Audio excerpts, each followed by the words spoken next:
Cumprimento a todos os meus irmãos com a paz de Jesus. Seja bem-vindo ao estudo da lição da Escola Sabatina número 2. Morte em um mundo de pecado. Antes de começar, vamos orar. Pai querido que estás nos céus, aqui estamos na tua presença buscando a tua bênção, buscando a direção do Espírito Santo sobre mim e os meus irmãos, para que o Senhor abra a nossa mente para entendermos as tuas verdades. Conforta o coração do teu povo, responde às orações do teu povo e derrama sobre nós a tua bênção, em nome de Jesus. Amém. Morte em um mundo de pecado. O verso áureo: assim como por um só homem entrou o pecado no mundo, e pelo pecado veio a morte, assim também a morte passou a toda a humanidade, porque todos pecaram. Romanos capítulo 5 e o verso 12. A morte existe, porque existe o pecado. A morte é somente uma consequência do pecado. Pecado tem nome. Pecado se chama Satanás, e através dele veio a morte. Mas a vida também tem um nome, e a vida se chama Jesus. Através de Jesus Cristo, vida eterna. Através de Satanás, morte eterna. Queridos, Pai, Filho e Espírito Santo, eles estavam ali presentes na criação.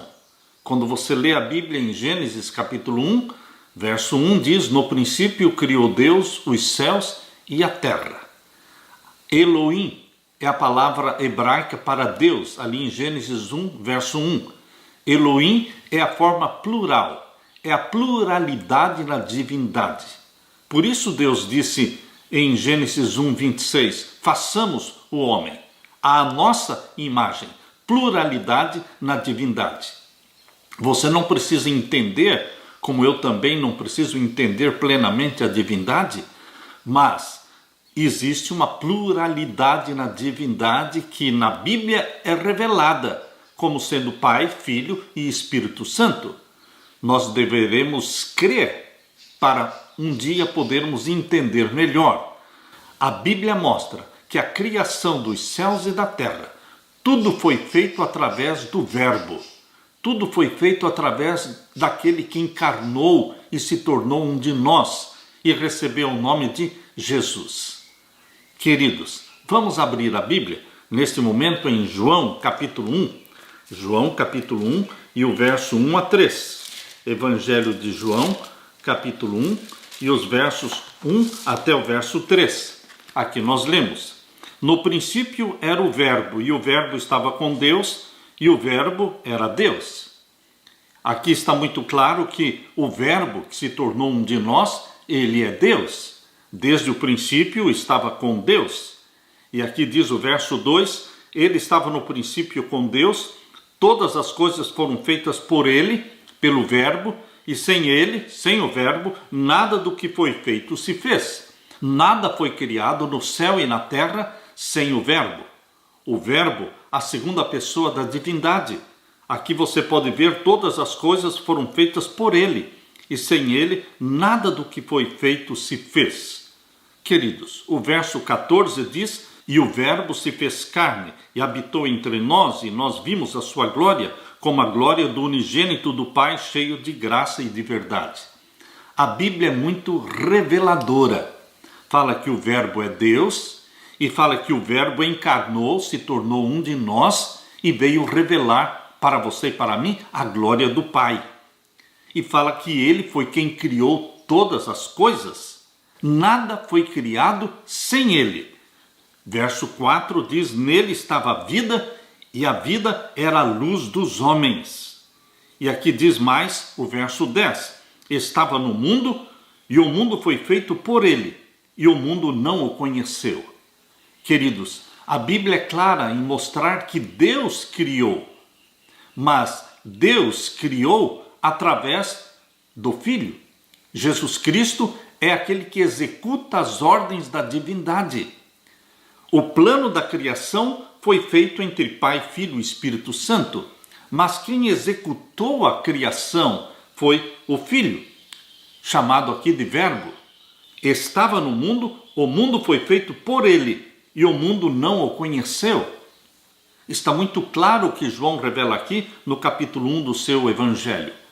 Quando João escreveu o seu Evangelho, foi o último livro da Bíblia que foi escrito, foi o Evangelho de João. E queridos, quando João escreveu, já existiam as heresias que negavam a divindade de Jesus, outros negavam a humanidade de Jesus, e João então começou o seu evangelho mostrando que Jesus é Deus, e foi ele quem criou todas as coisas. Nós lemos também em Colossenses capítulo 1 e o verso 16. Colossenses capítulo 1, abra sua Bíblia. Colossenses capítulo 1 e o verso 16. Porque nele, falando de Jesus, aqui Paulo está falando de Jesus, porque nele foram criadas todas as coisas, que há nos céus e na terra.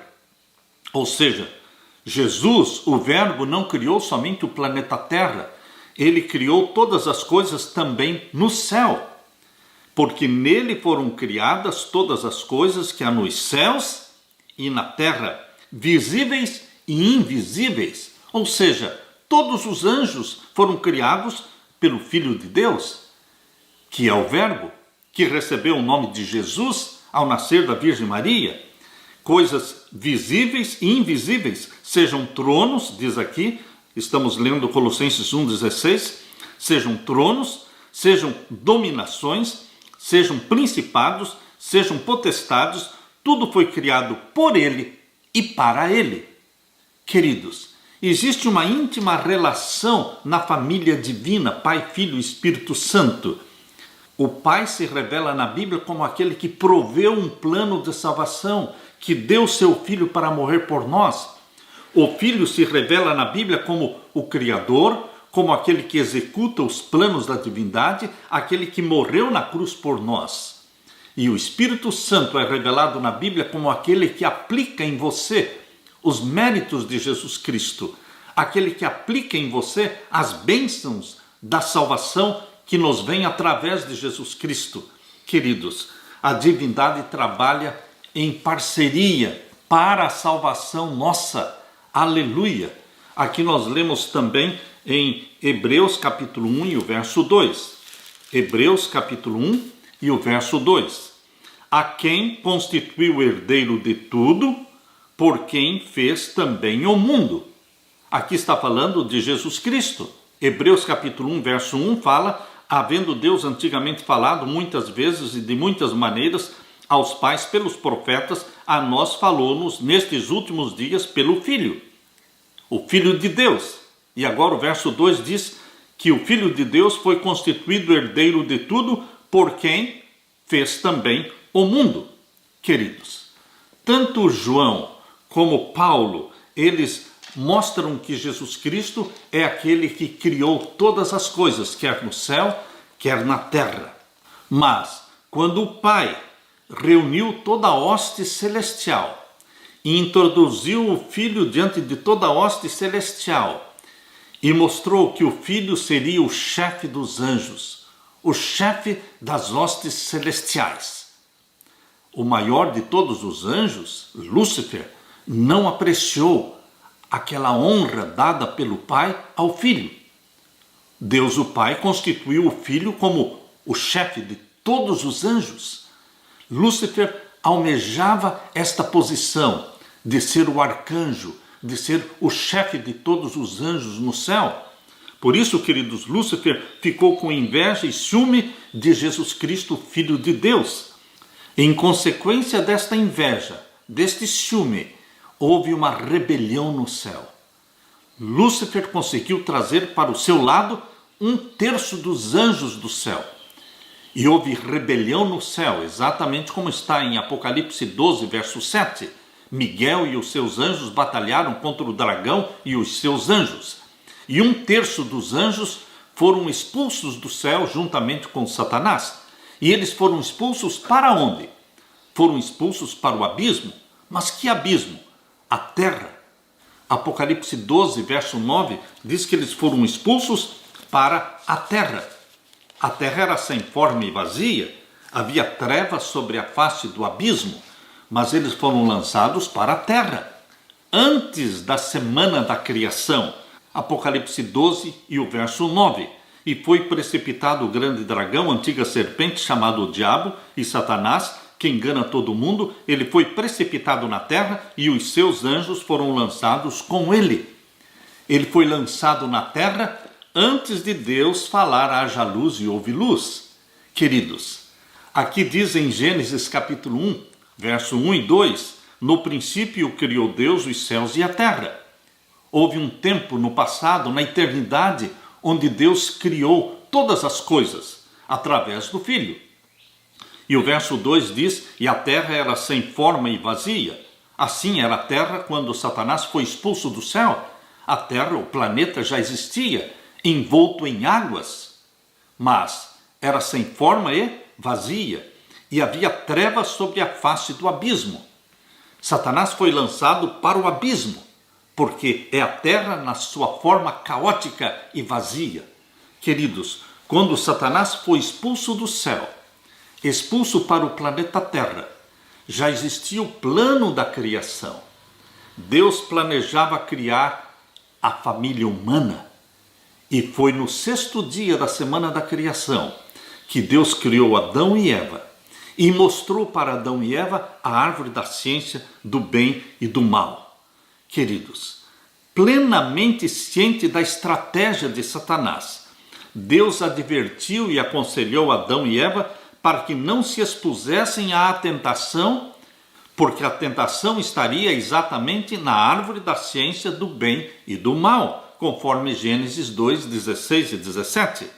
Percebam que lá no Jardim do Éden, antes de Adão e Eva pecarem, já existiam restrições colocadas por Deus, às quais eles deveriam obedecer.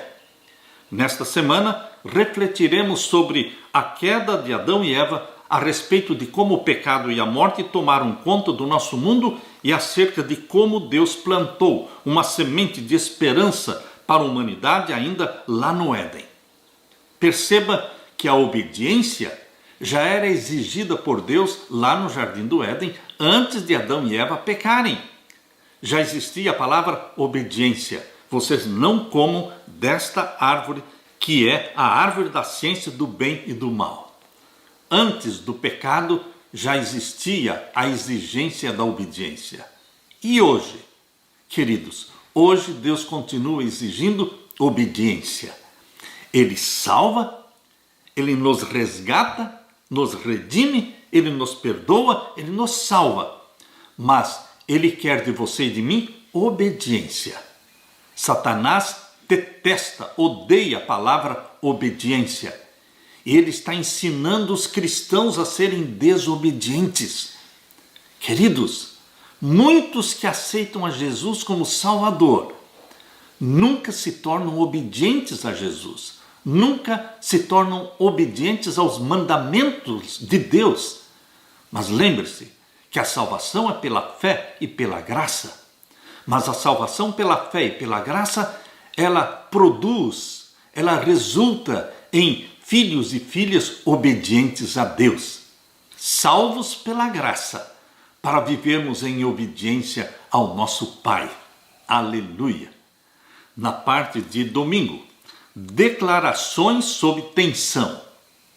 O mundo criado pelo Senhor era um mundo perfeito.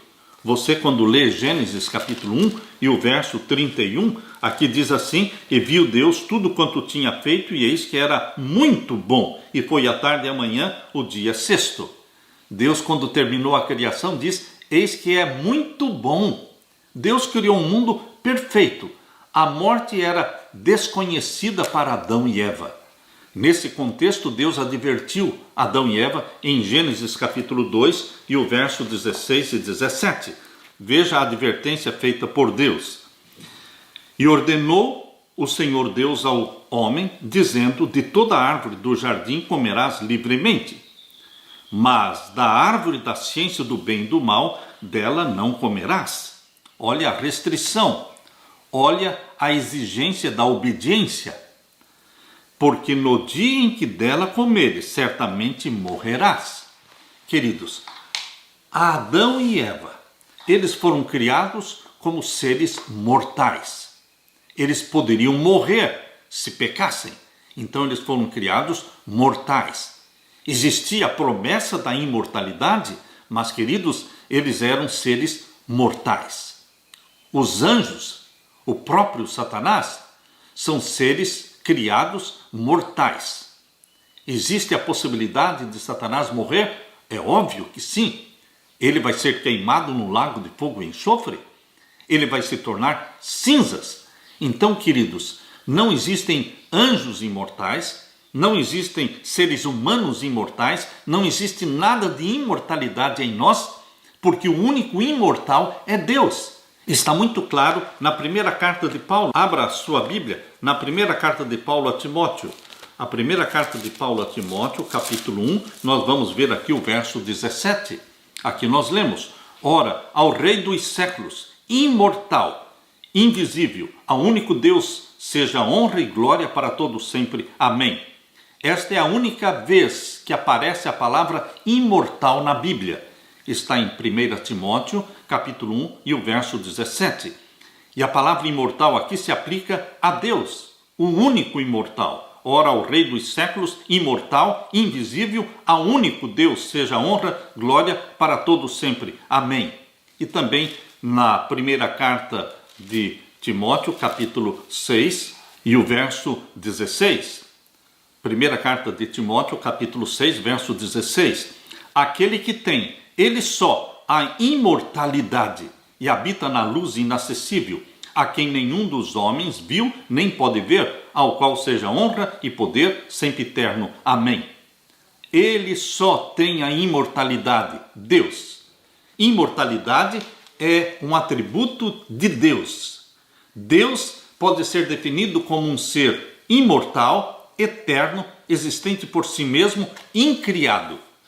Não existe um Deus criado. Depois que Deus criou Adão e Eva, depois que Deus os colocou no jardim do Éden, depois que Deus explicou para eles a origem do pecado no céu, porque foi no céu que o pecado surgiu, foi no coração de Lúcifer que o pecado nasceu. Depois que Deus explicou que a árvore da ciência do bem e do mal seria o único lugar em que eles seriam tentados. Queridos, depois de tudo isso, Satanás planejou tirar a felicidade dos seres que Deus havia criado. Algum tempo depois dessa advertência divina, Satanás, ele usou a serpente. A Bíblia diz que a serpente era o animal mais esperto, mais sutil. Aqui lemos em Gênesis capítulo 3. Gênesis capítulo 3, o verso 1. Ora, a serpente era a mais astuta, a mais esperta que todas as alimárias do campo que o Senhor Deus tinha feito. E esta disse à mulher: é assim que Deus disse, não comereis de toda a árvore do jardim? Satanás usou a serpente. A serpente foi a primeira médium espírita. Esta expressão médium é muito conhecida, muito popular hoje na sociedade, porque existem os centros espíritas, existem milhares e milhares de médiums, pessoas que são usadas por Satanás, e Satanás fala através da boca destas pessoas. São médiums. A serpente não falava, animais não falam, mas Satanás falou através da boca da serpente. Ela foi uma médium, ela foi um instrumento de Satanás. E aqui diz que ela falou, e isso atraiu a atenção de Eva.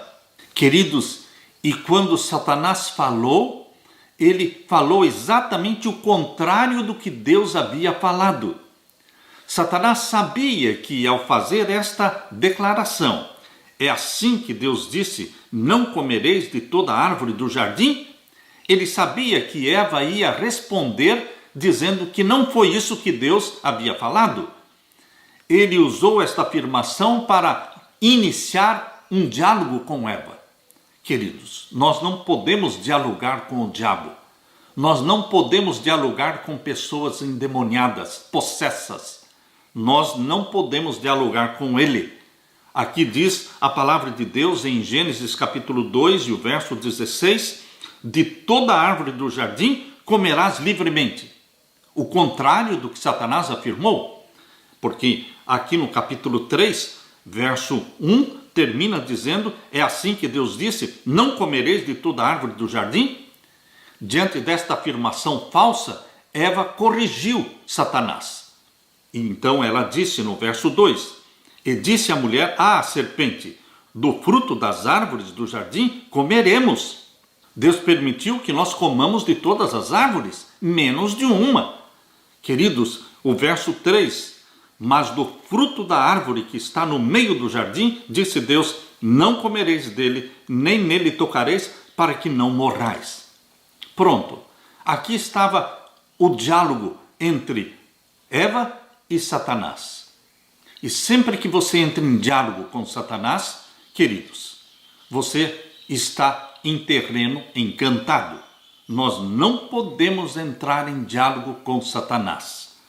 E aqui diz o verso 4, então a serpente disse à mulher, certamente não morrereis. Satanás sempre fala o contrário do que Deus falou. Deus disse certamente morrereis.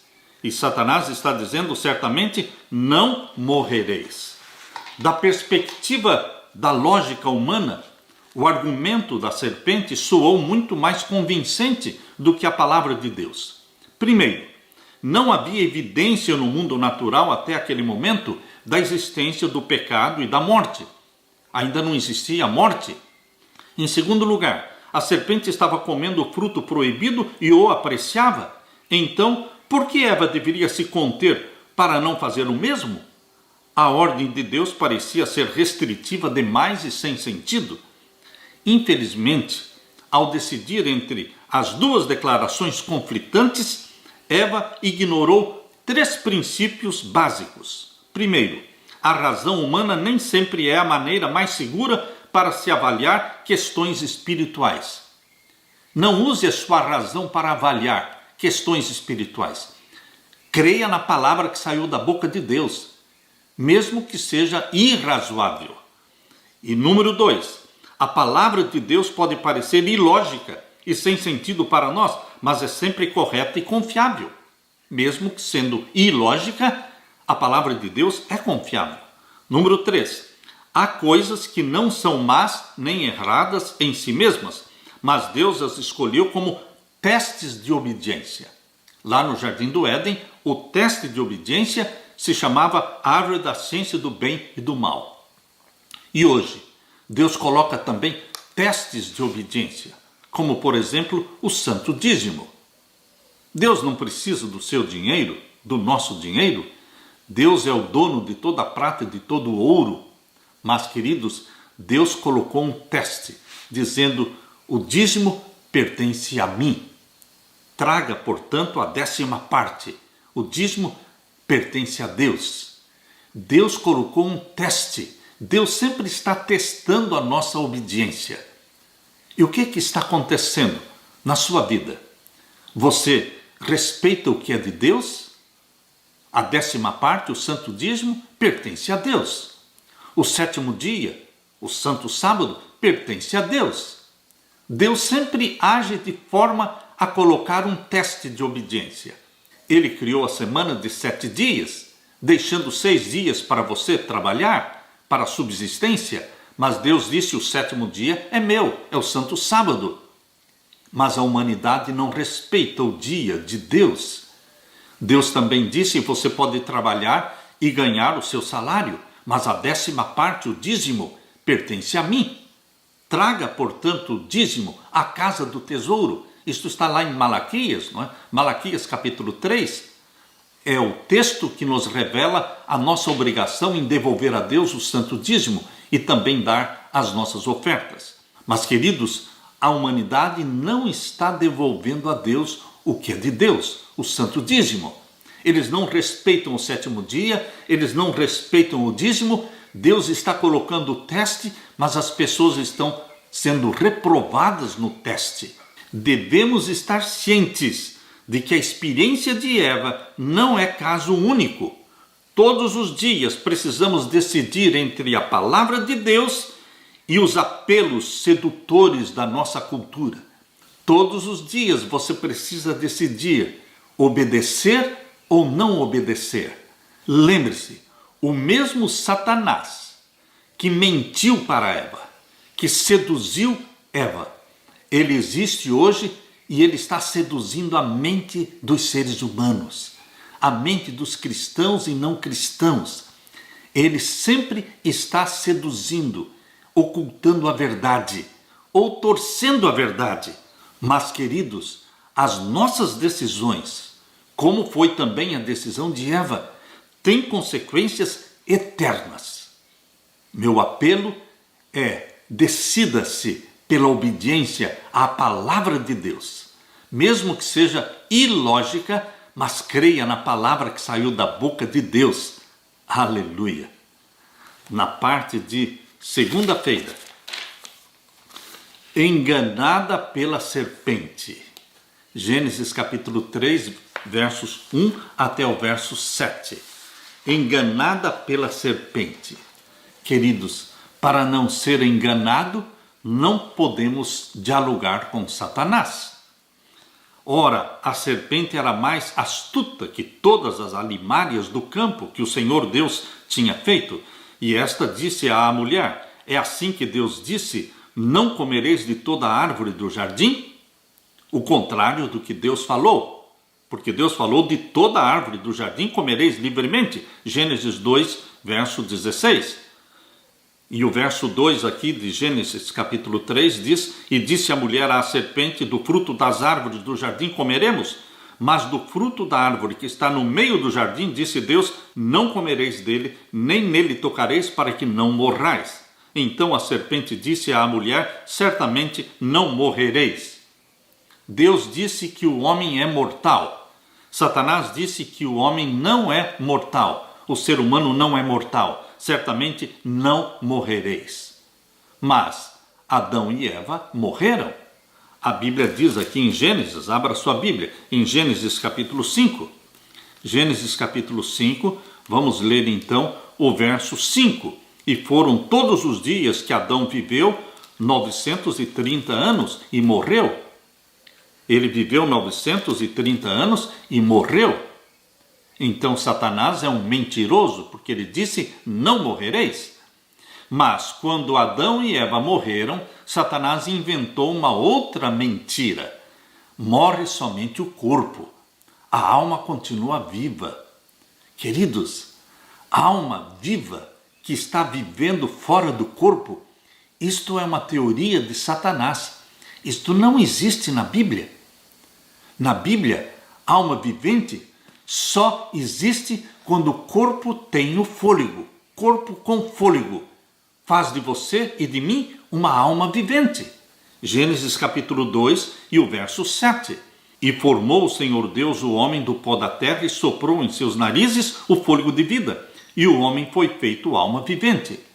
O corpo foi feito do pó, o fôlego de vida veio de Deus. Quando o fôlego de vida entrou nas narinas de Adão, então ele passou a ser alma vivente.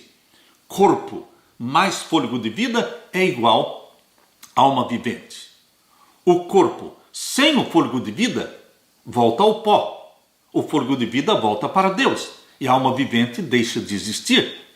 Não existe alma vivente fora do corpo. Esta é uma invenção de Satanás. É uma heresia. É um engano que se espalhou por todas as religiões pagãs e infelizmente também foi introduzida na igreja romana, no catolicismo, e se espalhou por todas as igrejas protestantes. Esta ideia de que a alma é imortal. Não existe nada de imortal em você, meu irmão e minha irmã. Imortal, só Deus é imortal. Imortalidade, só Deus possui. Isto está muito claro em 1 Timóteo 6,16 e 1 Timóteo 1,17.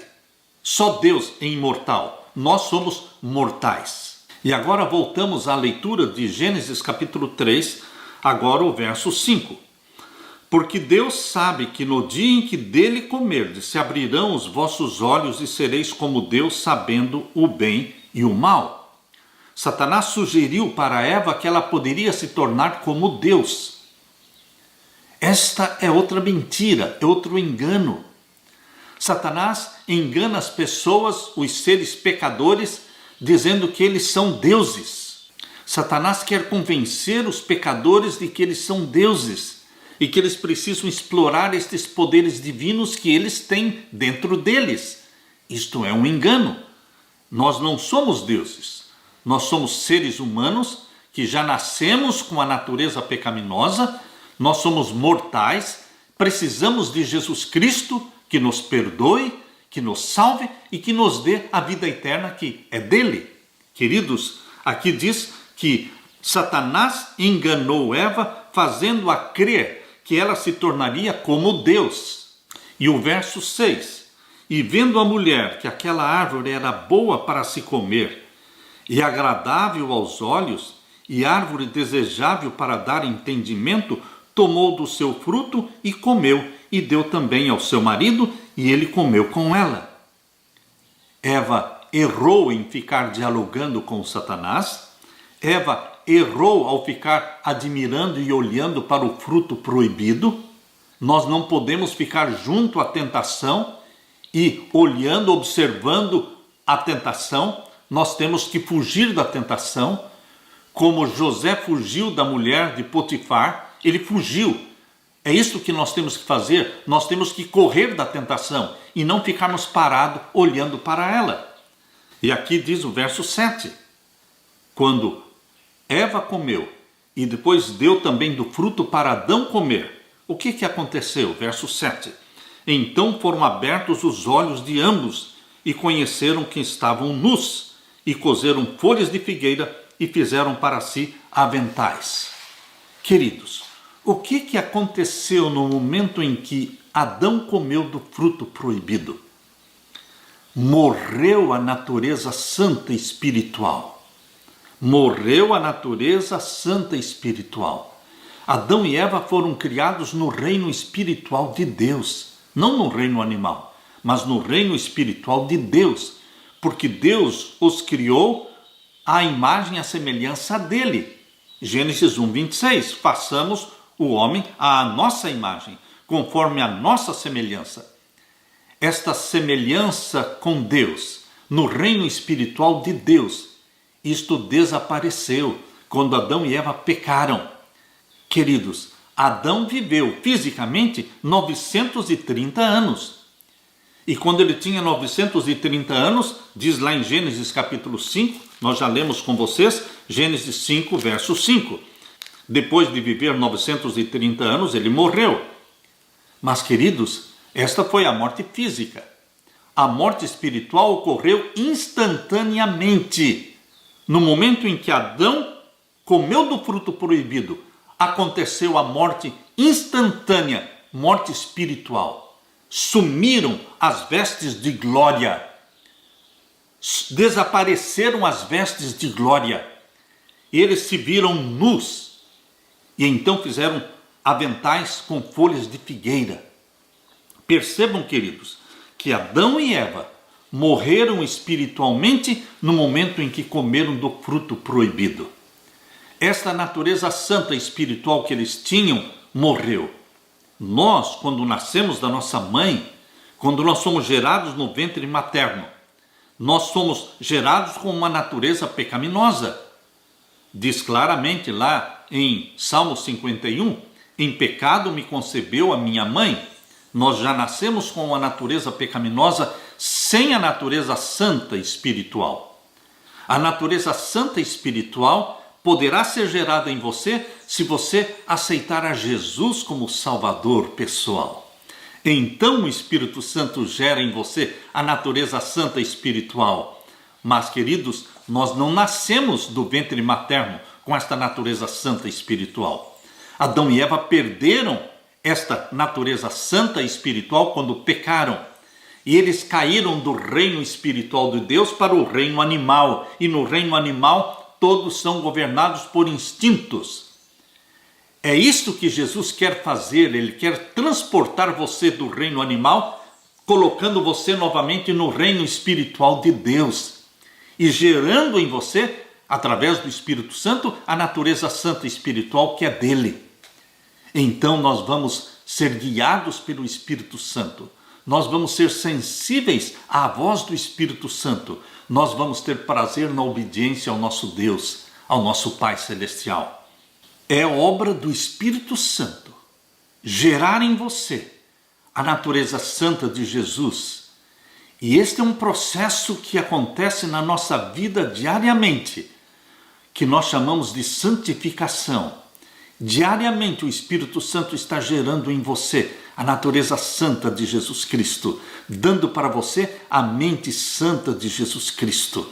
Por isso, meu querido irmão, minha querida irmã, nós temos que buscar com orações, com súplicas, buscar diariamente o batismo do Espírito Santo. Que o Espírito Santo comunique para você a mente de Jesus, para que você seja realmente uma extensão de Jesus na terra, para que todos vejam em você Jesus Cristo revelado. Aleluia! Na parte de terça-feira, vocês não morrerão. Vejam a mentira. Uma mentira que se espalhou pelo mundo inteiro, em todas as religiões pagãs, no catolicismo também, e também nas igrejas evangélicas. Espalhou-se esta mentira: vocês não morrem. Morre somente o corpo, mas a alma continua vivendo eternamente. E ainda ensinam que a alma vai continuar viva, eternamente sendo queimada no lago de fogo e enxofre. Satanás espalhou a mentira de que os perdidos, os ímpios, ao serem queimados no lago de fogo e enxofre, eles não vão morrer nunca. Eles vão continuar vivos, sendo queimados eternamente. Queridos, isso é uma ofensa ao caráter santo de Deus. Deus não tem prazer na morte do ímpio. O ímpio vai morrer, vai ser queimado e vai se tornar cinzas. Não teremos mais lembrança das coisas passadas. Isaías 65:17. Eis que eu crio um novo céu e uma nova terra, e não haverá lembrança das coisas passadas. Este mundo de pecado e de sofrimento, este mundo vai deixar de existir. Como é que as pessoas podem imaginar que vai existir eternamente na nova terra, em algum lugar, um lago de fogo e enxofre, onde o pecado está sendo perpetuado, onde os ímpios vão continuar vivos eternamente queimando? Queridos, isso é um absurdo. Por quê? Porque não poderia existir felicidade na nova terra, no novo céu, se nós soubéssemos que os parentes nossos ou familiares nossos estariam queimando vivos eternamente no lago de fogo e enxofre. Como é que poderíamos viver felizes na nova terra? Graças a Deus, a Bíblia diz que Deus vai criar um novo céu e uma nova terra, e não haverá lembrança das coisas passadas, porque os ímpios vão se tornar cinzas. Exatamente como diz em Malaquias capítulo 4. Malaquias capítulo 4, verso 1, 2 e 3, fala que os ímpios vão se tornar cinzas. Abra sua Bíblia e vamos ler aqui em Gênesis capítulo 3, verso 4. Gênesis 3, 4. Então a serpente disse à mulher: certamente não morrereis. Uma das manifestações dessa mentira é vista na crença da imortalidade da alma, que foi a base de muitas religiões e filosofias antigas. No Egito Antigo, motivou as práticas de mumificação e a arquitetura funerária, como se vê, por exemplo, nas pirâmides. Esta teoria também se tornou um dos principais pilares da filosofia grega. Por exemplo, em A República de Platão, Sócrates pergunta a Glauco: ainda não percebeste que nossa alma é imortal e que nunca pode perecer? Em Fédon de Platão, Sócrates argumentou em tom semelhante, dizendo que a alma é imortal e imperecível e nossas almas realmente existirão no Hades. Esses conceitos filosóficos moldaram grande parte da cultura ocidental e até mesmo o cristianismo pós-apostólico. Contudo, se originaram muito antes. Já lá no Jardim do Éden, com o próprio Satanás, surgiu a história de que o ser humano não morre, morre só o corpo e que a alma continua vivendo eternamente. no cerne da tentação, Satanás assegurou para Eva: é certo que vocês não morrerão. Gênesis 3:4. Colocando então sua palavra acima da palavra de Deus. Mas, queridos, o homem morre, a mulher morre. Morre o corpo e deixa de existir a alma vivente. A alma vivente é o corpo com o fôlego. Quando o corpo se separa do fôlego, o fôlego volta para Deus, porque foi Deus que o deu. E o corpo volta para o pó, porque veio do pó. A alma vivente deixa de existir. Por isso, queridos, nós lemos em Salmos. Abra sua Bíblia. Vamos ler alguns textos da palavra de Deus que mostram esta verdade de inconsciência dos mortos. Não existe nenhum morto consciente do que está acontecendo depois da morte dele. Ele não sabe de nada. Ele está dormindo no pó da terra. Abra sua Bíblia em Salmos 115. Vamos ver então o verso 17. Aqui nós lemos: os mortos não louvam ao Senhor, nem os que descem ao silêncio. Os mortos não louvam ao Senhor, os mortos não reclamam, os mortos não dão conselhos. Mas então, quem são aqueles espíritos que baixam lá no centro espírita? Quem são aqueles mortos que surgem lá no centro espírita? Mortos que conversam com os vivos? Queridos, não são os mortos. São demônios mentirosos enganando aqueles que não creem na palavra de Deus.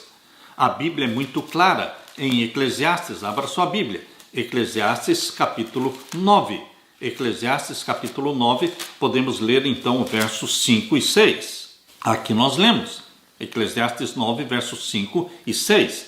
Porque os vivos sabem que hão de morrer, mas os mortos não sabem coisa nenhuma. O que um morto sabe? Nada. Que conselho ele pode dar? Nenhum. Porque os vivos sabem que hão de morrer, mas os mortos não sabem coisa nenhuma, nem tampouco eles têm jamais recompensa. Morto não tem recompensa. Enquanto o morto está morto, ele não tem recompensa. Por isso existe a ressurreição. A primeira ressurreição, que é a recompensa para a vida eterna dos salvos. E a segunda ressurreição, que será no final dos 1000 anos, será a ressurreição dos ímpios, é a ressurreição da condenação, para serem então queimados no lago de fogo e enxofre. A recompensa será dada na ressurreição, não durante a morte. Não existe ninguém sofrendo durante a morte. Os mortos não sabem nada. Os mortos não têm recompensa. Eles precisam ser ressuscitados para receberem a recompensa. Os salvos de Deus serão recompensados com vida eterna e os ímpios com a morte no lago de fogo e enxofre. Porque os vivos, diz o verso 5, estamos lendo Eclesiastes 9, verso 5. Porque os vivos sabem que hão de morrer, mas os mortos não sabem coisa nenhuma, nem tampouco eles têm jamais recompensa, mas a sua memória ficou entregue ao esquecimento. Verso 6. Até o seu amor, o seu ódio e a sua inveja já pereceram. Morto não ama, morto não tem inveja, morto não aparece, morto não se vinga. Até o seu amor, o seu ódio e a sua inveja já pereceram, já não tem parte alguma neste século, em coisa alguma do que se faz debaixo do sol. Está muito clara a Bíblia. Deus deixou escrito algo que impede você de ser enganado por Satanás. Nós podemos ler também em João capítulo 5, verso 28 e 29, o Evangelho de João, capítulo 5, e os versos 28 e 29. Aqui nós lemos: não vos maravilheis disto, porque vem a hora em que todos os que estão nos sepulcros ouvirão a sua voz. Onde estão os mortos? Nos sepulcros. Mas vem a hora em que serão ressuscitados. Existem duas ressurreições, a da vida e a da condenação. A ressurreição da vida será na segunda vinda de Jesus. A ressurreição de todos os salvos que serão arrebatados para o céu. Mas a ressurreição da condenação será no final dos 1000 anos, conforme diz Apocalipse capítulo 20 e o verso 5. Mas os outros mortos não reviveram até que os 1000 anos se acabaram. Apocalipse 20, verso 5. Portanto, queridos, aqui Jesus está falando de duas ressurreições. João capítulo 5, verso 29. E os que fizeram o bem sairão para a ressurreição da vida, e os que fizeram o mal para a ressurreição da condenação. Duas ressurreições. Por quê? Porque os mortos não têm recompensa. Eles precisam ser ressuscitados para receberem a recompensa. Abra sua Bíblia também, vamos ler em Salmo 146.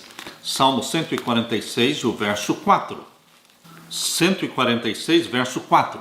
Aqui nós lemos: sai-lhes o espírito de vida, o fôlego de vida, e eles tornam-se em sua terra. Naquele mesmo dia perecem os seus pensamentos. No mesmo dia, no mesmo instante em que cessa o fôlego, perecem os pensamentos. Nós lemos também em primeira carta de Paulo aos Coríntios, capítulo 15. Primeira carta de Paulo aos Coríntios, capítulo 15, vamos ver então o verso 51 em diante. Aqui nós lemos: eis aqui vos digo um mistério. Na verdade, nem todos dormiremos, mas todos seremos transformados. E agora o verso 52. Num momento, num abrir e fechar de olhos, ante a última trombeta, porque a trombeta soará e os mortos ressuscitarão incorruptíveis, e nós seremos transformados. Na ressurreição, nós ressuscitaremos incorruptíveis, glorificados. E os vivos? Os vivos serão transformados num abrir e fechar de olhos. Verso 53. Porque convém que isto que é corruptível se revista da incorruptibilidade, e que isto que é mortal se revista da imortalidade. E quando isto que é corruptível se revestir da incorruptibilidade, e isto que é mortal se revestir da imortalidade, então cumprir-se-á a palavra que está escrita: tragada foi a morte na vitória. Onde está, ó morte, o teu aguilhão? Onde está, ó inferno, a tua vitória? Queridos, Paulo deixa claro de que todos os mortos estão dormindo no pó da terra. Por isso, no verso 51, ele diz: eis aqui vos digo um mistério, na verdade nem todos dormiremos, ou seja, nem todos vão morrer. Muitos vão permanecer vivos até a segunda vinda de Jesus e serão transformados de mortais para imortais, serão glorificados. Mas os mortos serão ressuscitados, já glorificados. E então vamos subir para o céu, para encontrar Jesus nos ares. Primeira carta de Paulo aos Tessalonicenses. Primeira carta de Paulo aos Tessalonicenses, capítulo 4 e o verso 16 e 17. Aqui nós lemos: porque o mesmo Senhor descerá do céu, com alarido, com voz de arcanjo e com a trombeta de Deus, e os que morreram em Cristo ressuscitarão primeiro. A primeira ressurreição não é dos ímpios, a primeira ressurreição será na segunda vinda de Jesus. E quem vai ressuscitar na segunda vinda de Jesus? Os que morreram em Cristo, os que morreram salvos em Cristo. E o verso 17 diz, falando dos vivos, fala: depois nós, os que ficarmos vivos, seremos arrebatados juntamente com eles, os ressuscitados. Seremos arrebatados com eles nas nuvens, a encontrar o Senhor nos ares, e assim estaremos para sempre com o nosso Senhor. Aleluia! Que bendita promessa, que conforto Jesus está dando para os que morrerem, ele os ressuscitará já glorificados.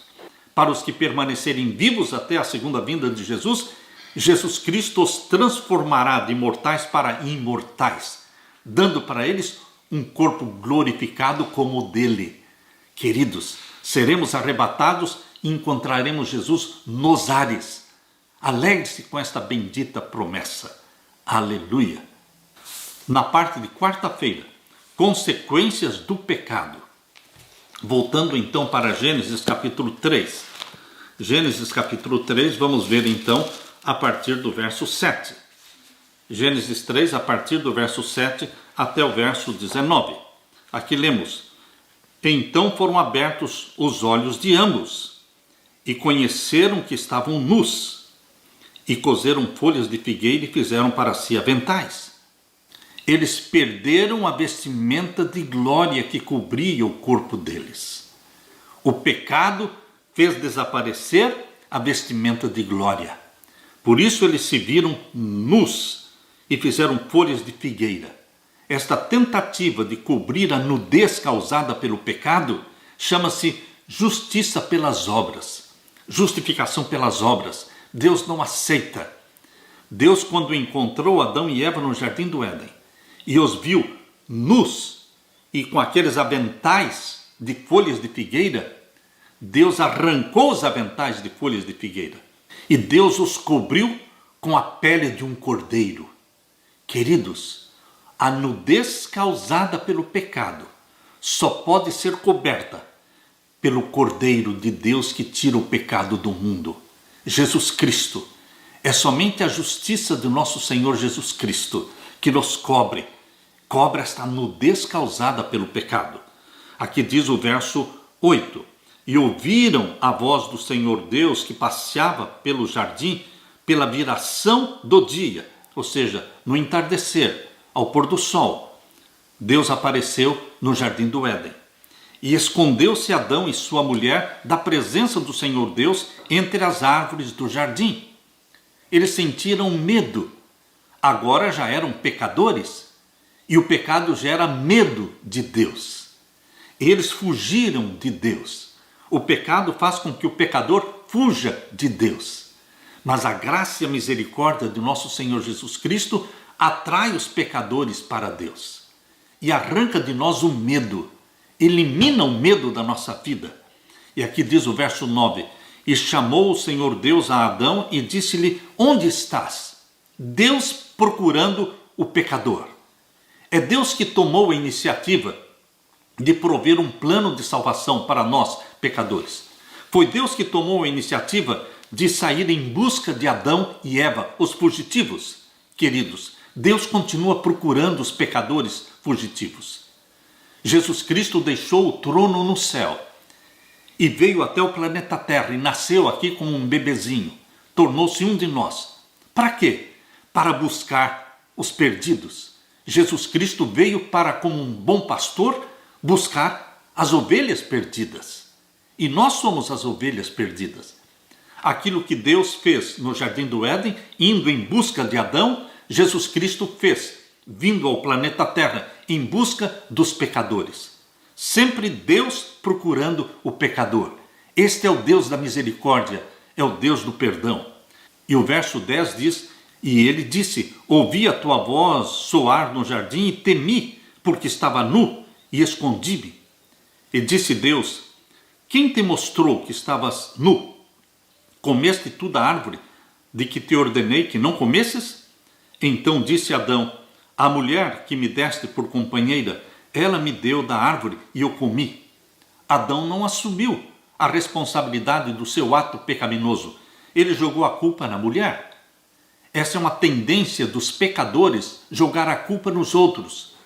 Queridos, a mulher também não assumiu a culpa. Verso 13. E disse o Senhor Deus à mulher: por que fizeste isto? E disse a mulher: a serpente me enganou e eu comi. A mulher também jogou a culpa na serpente. Queridos, Deus assumiu a culpa. Verso 14. Então o Senhor Deus disse à serpente: porquanto fizeste isto, maldita serás mais que toda besta, e mais que todos os animais do campo. Sobre o teu ventre andarás, e pó comerás todos os dias da tua vida. Gênesis capítulo 3 descreve a queda de Adão e Eva e algumas das suas consequências mais trágicas. De uma perspectiva teológica, ambos foram acometidos de teofobia, medo de Deus, e se esconderam do Senhor.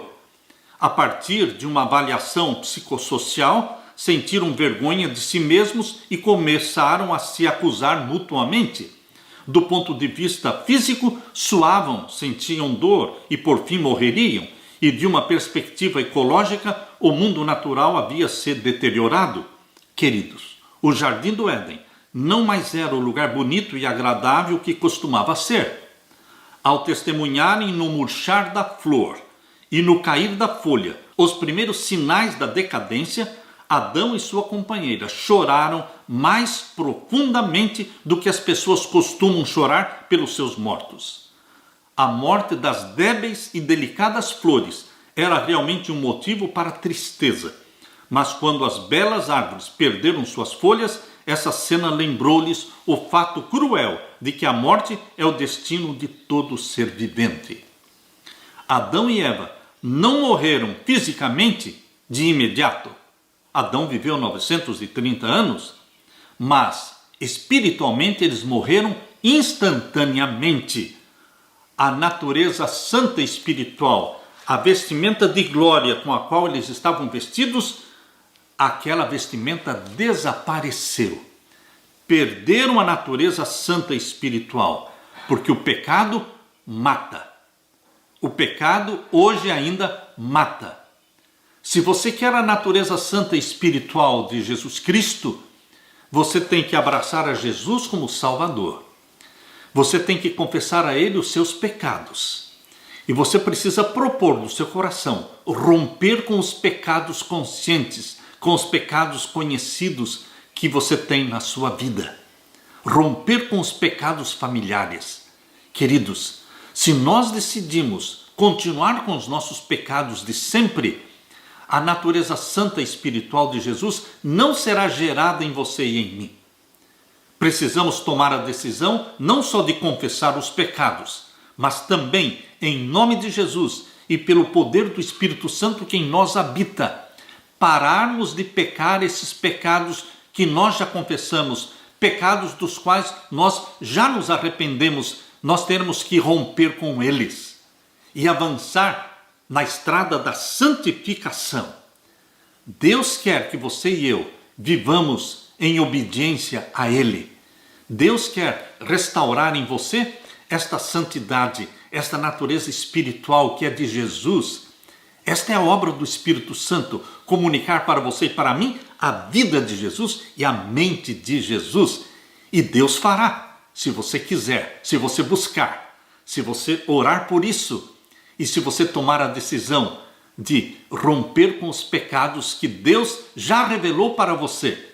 Creia, é possível, em nome de Jesus Cristo, parar de pecar pecados conhecidos, pecados voluntários, pecados conscientes. É possível, porque em Jesus Cristo somos mais do que vencedores. Aleluia! Na parte de quinta-feira, a primeira promessa do Evangelho. Bendito seja Deus que não deixou Adão e Eva perdidos, não abandonou os pecadores. Deus acendeu uma luz de esperança, meus queridos irmãos. Deus acendeu uma luz de esperança quando Ele disse aqui em Gênesis capítulo 3, o verso 15. Gênesis 3,15 é a primeira promessa do Evangelho. Aqui está a promessa da semente da mulher, que esmagaria a cabeça da serpente, a semente da mulher, que é Jesus Cristo. Aqui estava a promessa da encarnação do Filho de Deus para se tornar um de nós. Gênesis 3,15. E porém inimizade entre ti e a mulher. Você, filho e filha de Deus.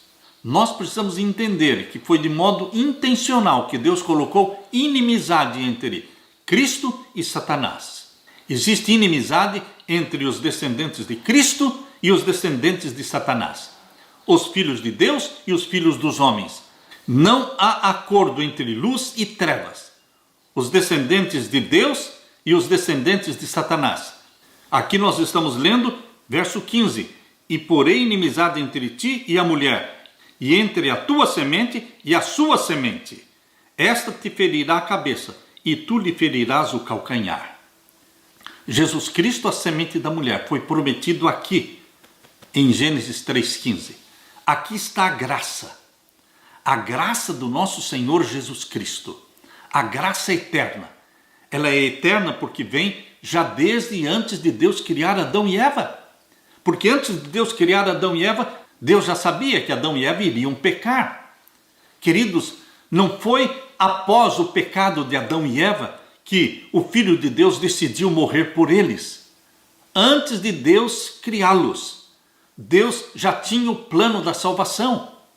E quando Adão e Eva pecaram, Deus revelou o plano da salvação que Satanás não conhecia. Satanás pensou que Deus teria que tolerar Adão e Eva como pecadores e certamente iria tolerar também a ele, Satanás. Satanás não conhecia o plano da salvação que já existia antes de Deus criar Adão e Eva.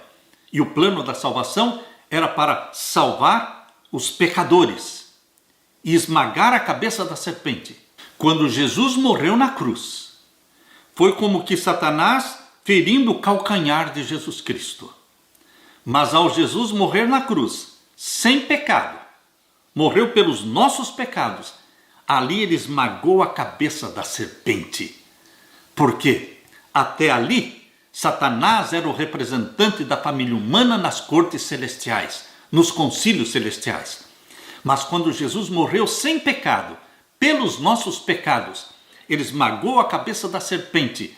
E Jesus Cristo, quando ressuscitou, em glória, em majestade, glorificado, ele subiu ao céu como nosso representante. Queridos, Jesus Cristo é o meu e o seu representante eternamente. Satanás teve a sua cabeça esmagada porque a morte de Cristo na cruz representou o fim de Satanás. Até ali existia a possibilidade de Jesus falhar, existia a possibilidade de Jesus pecar, mas ele escolheu não pecar. Em nome de Jesus Cristo e pelo poder de Jesus Cristo que em nós habita, nós também podemos vencer o pecado, vencer a Satanás e vivemos em obediência ao nosso Pai Celestial. Deus acendeu para você, meu querido irmão, a luz da esperança lá no Jardim do Éden. A graça divina, ela vem através de todo o Antigo Testamento. Cada cordeirinho que morria, desde o primeiro cordeiro que foi morto no Jardim do Éden. Adão matou aquele cordeiro e Deus pegou a pele daquele cordeiro e vestiu Adão e Eva com a pele do cordeiro. Isso é justificação pela fé, isto é graça divina. Desde o Éden o cordeiro foi sendo morto ao longo dos séculos. Antes do dilúvio, após o dilúvio, sempre o cordeiro estava sendo morto representando o Cordeiro de Deus. A semente da mulher que um dia nasceria na família humana para morrer por nós. A graça está presente em todo o Antigo Testamento, mas está presente também a exigência divina de obediência. E também, queridos, no Novo Testamento, a graça é real, porque a graça se tornou realidade quando Jesus morreu na cruz do Calvário. A graça no Novo Testamento não é promessa, é uma realidade. Mas a graça do Novo Testamento também exige da parte de Deus obediência sua, obediência minha. Deus nos salva, sim, para a honra e glória dele. Deus nos salva, mas não para vivermos no pecado, para vivermos sim na obediência ao nosso Deus, ao nosso Pai. Nosso prazer, nossa alegria é guardar os mandamentos do nosso Pai, que deu seu próprio Filho para morrer por nós. Alegre-se com esta bendita promessa, meu querido irmão. Esta é a luz de esperança que Deus acendeu num mundo em trevas, trevas do pecado.